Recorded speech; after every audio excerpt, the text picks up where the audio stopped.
What has Genesis taught you this year? Looking back, is there anything that's stood out in this book this year in your life?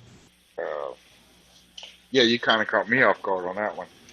Ha Uh, ask Rabbi Asher. He's ready. ha!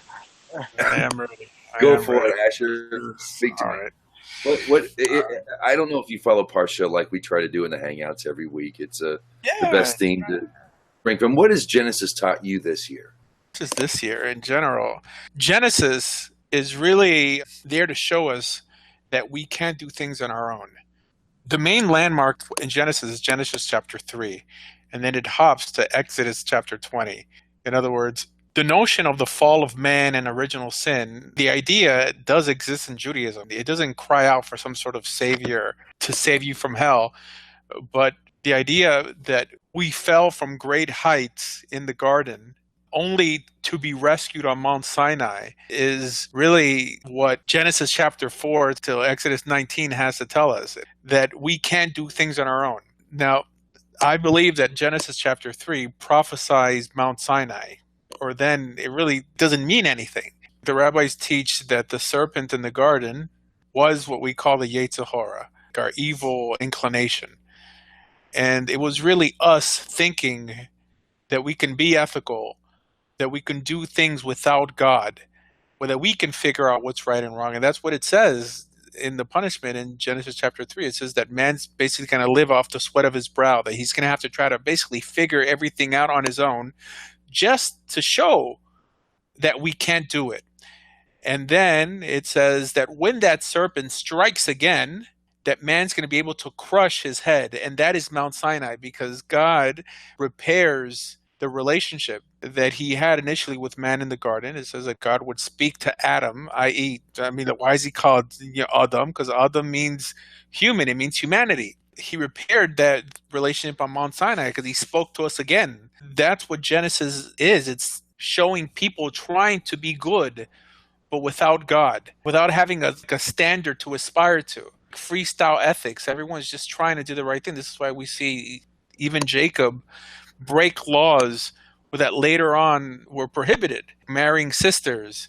This is prohibited according to Torah law, but he did it because these individuals were doing things, learning the hard way. And the Torah is there for you not to learn the hard way. It's telling you what to do. Yeah, so this is why we shouldn't really take stories that appear in Genesis and try to act them out. And I've heard many rabbis try to do this, try to in some way justify Jacob lying to his father. These guys didn't have Torah. Like when I read the story between the brothers, now, of course, you would have to read it without the commentary, without Rashi and all the Midrashim, because they really twist what it literally says there, that it's a reconciliation between the brothers. The commentator says that when Jacob and his brother kissed, that his brother was trying to bite him on the neck to kill him. Yeah. It's just it twists the whole message of. You don't need that. You don't need that extremity to get. Right. I don't think. Yeah. Right. Anyone who reads the literal meaning of that passage, it shows that Jacob realized he made a mistake. He realized that he did his brother wrong, and he wanted forgiveness. This is why he cried and they hugged, and the rabbis had to go in and screw that up. And it's a shame because they try to make it seem like our patriarchs can't do wrong. If anything, it makes them more approachable. It makes them more relatable to know that these guys make mistakes and the Bible presents them that way, that we don't need the rabbis trying to make it seem that any which way our patriarchs shoot, they always hit the bullseye, right? Jacob learned in a yeshiva. I mean, come on. And worse, you have rabbis nowadays building a yeshiva Shem and Aver, on a medrash. The Torah doesn't say that there was a yeshiva teaching the 7 Noah laws, but so why do we even, that we hurt the story that when we try to add and twist the story, you know what I mean? It's good to have opinion, and it's good to when you realize that the opinionator, those giving the opinion, you look at the culture, the time, the development of civilization at the time those were written. They're very valuable, but I think the reason why God chose Moses to make it a written thing is important. Well, opinion is one thing, but like rewriting the story is another. Even the interaction like between Joseph and his brother with twisted the story to such an extent that it's a different narrative. Now, commentary, I'm all for commentary. Now, what does this word really mean? Let's tie it into some other passage, but to just blatantly make up whole scenes in the story that changes the story. I mean, if that's not adding to Torah, I mean, like, I don't know what is. But halacha Yeah. and tradition that as well. Well, we can't So move back to Israel because there's no Messiah. Says who? We can't move back to Israel because there's no official Sanhedrin set up by a Messiah. Says who? Who says you Right. can't go back to Israel? Technically, the command to believe in a Messiah is the command to establish a king. And I mean, last I remember, there's no command for Israel to have a king.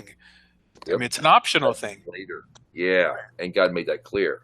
Right? It says, if you want a king just like the nations of the world, you shall appoint the one I choose. Okay, that means it's optional. I mean, what did Samuel say? He says, you don't want a king, you don't need a king, God will be your king. And now suddenly Judaism revolves around a future king.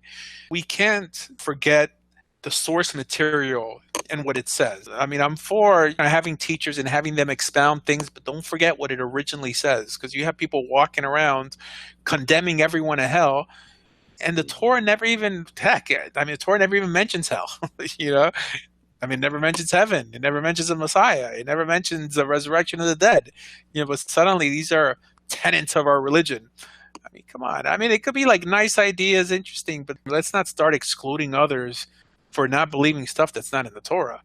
Or, you know, it's so silly. You know, this is, again, it's first stage thinking. It's people who, I guess in Christian terms, are freshly saved, who behave like this. It's true. Like, the more you learn about religion, the more open-minded you get to be. Like, the more you start realizing that, you know what, the Christian that you're bashing, you were there once. I mean, these guys are just trying to do the right thing. They may sound annoying, but they care about you. I appreciate when I see a Christian trying to convert anybody, because it shows that they actually care enough to go over and nudge you in the right direction. Even though it's the wrong direction, they care.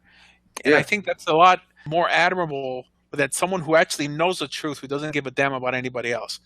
Yeah. So